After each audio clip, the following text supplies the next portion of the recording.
Hello there, and welcome to part 4 of Revan's life. In today's video, we'll be taking a look at the end of the Mandalorian Wars. I hope you will enjoy.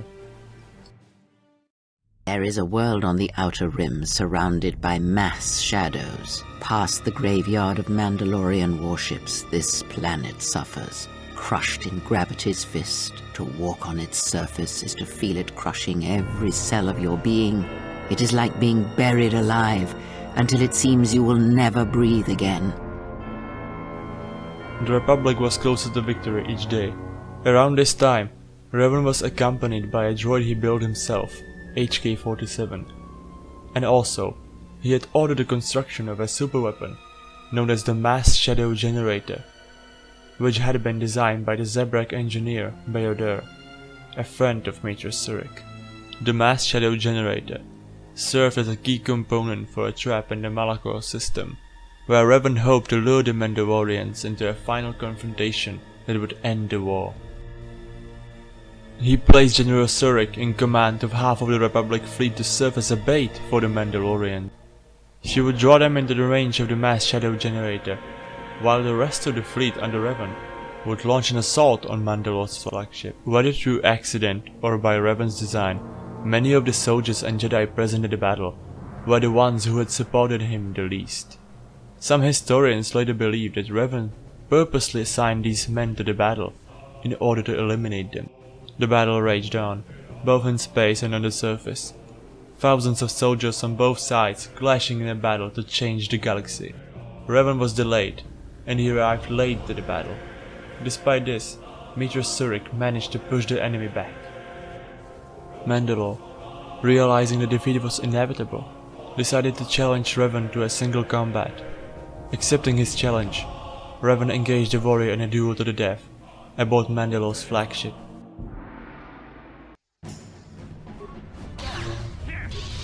Despite Mandalore's strength, he was eventually overcome by his Jedi opponent, and in the end of the duel, Mandalore lay dying at Revan's feet.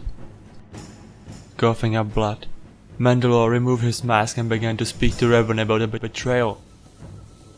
Revan questioned Mandalore as to what he meant, and the dying man explained that he had been manipulated by a red-skinned Sith into waging the war against the Republic.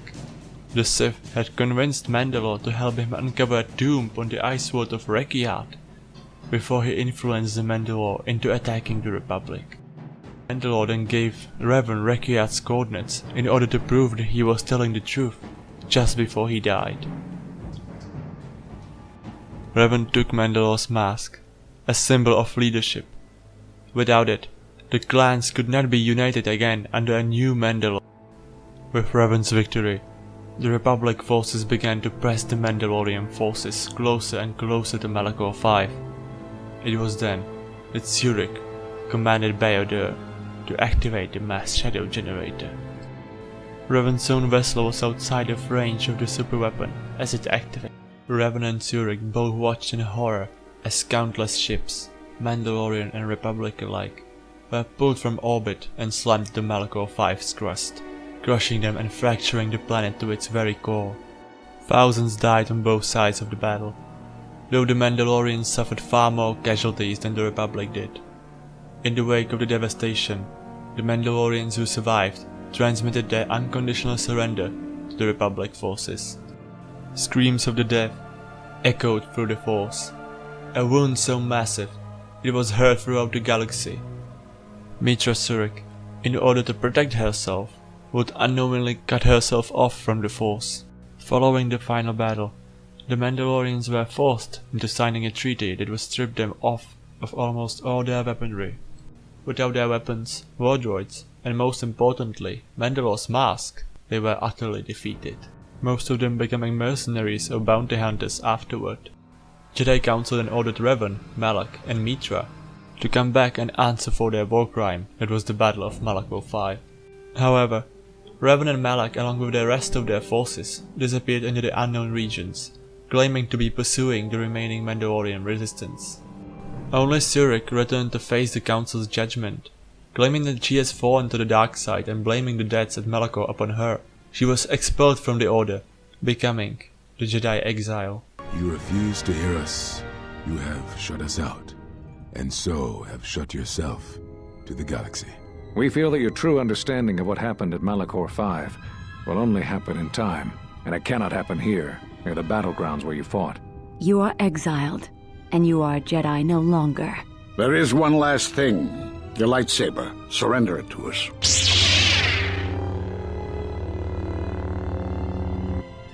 Meanwhile, Revan had found Rekiat, the icy world that Mandalore spoke of.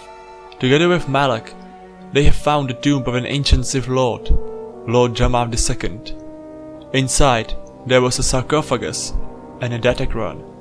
Studying the artifact, it pointed them to another place called Naphema.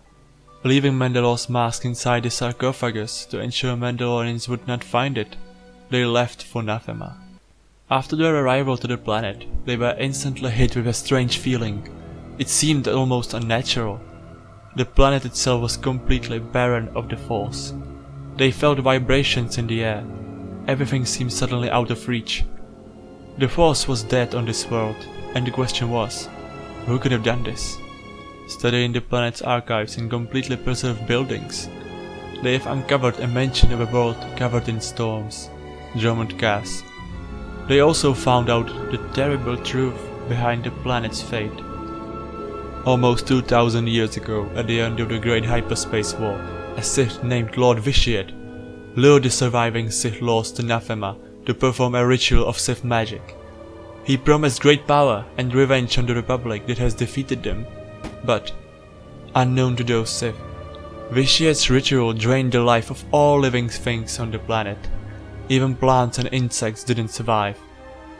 Making himself immortal after all the life force he has drained, he then, along with his surviving loyal people, traveled to Dromund Kaas in order to rebuild the Sith Empire, establishing himself as the Emperor. Realizing what this means, Revan and Malak set out for Dromund Kaas in order to defeat this threat. Posing for months as mercenaries, they eventually found out about Emperor's plan to conquer the Republic. But instead of heading back to warn the Republic, the two confident Jedi were determined to stop the Sith themselves. They managed to infiltrate the Imperial Citadel, the throne palace of the Emperor, with help from Captain Yari, a member of the Imperial Guard. Unknown to them, however, Yari was not actually helping them, but leading them into a trap, as all the guards were bound to the Emperor's will.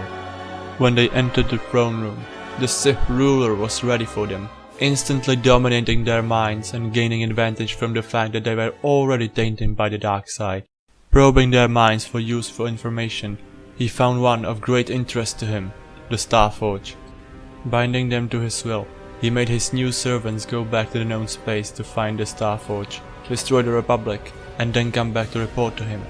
Publicly, to the Empire Society, the two Jedi were executed, but in reality, Darth Revan and Darth Malak were born, on their way to unleash the fury of the Sith upon the galaxy. So, that was part 4 of Revan's life. If you want to see more content like this, make sure to subscribe to my channel. I will be very grateful. Also, if you have enjoyed the video, you can leave a like or write a comment. Until then, may the Force be with you, and remember, there's always a bit of truth in legends.